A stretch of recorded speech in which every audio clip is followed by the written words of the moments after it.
It's Christmas time, come gather round.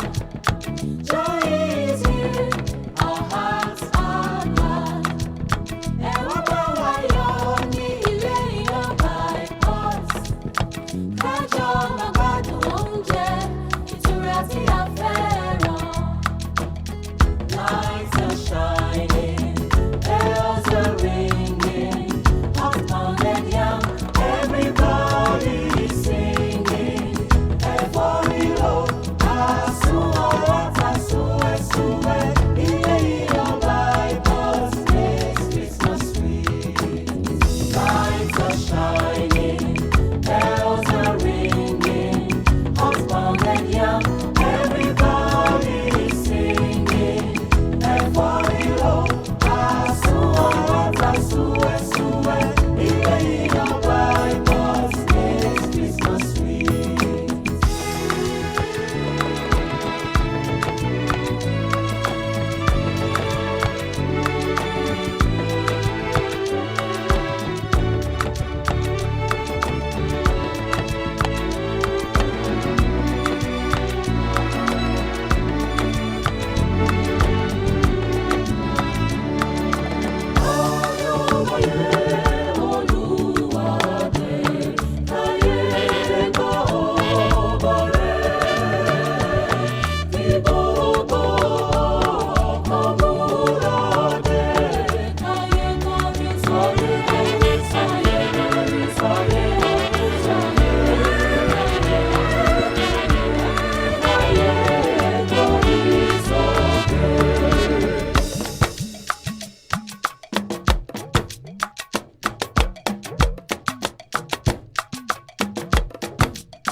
Elu agogo, Kérésìmesì.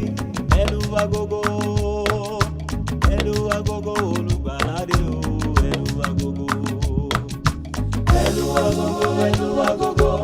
Elu agogo, Kérésìmesì. Elu agogo, Olùgbàlàdé.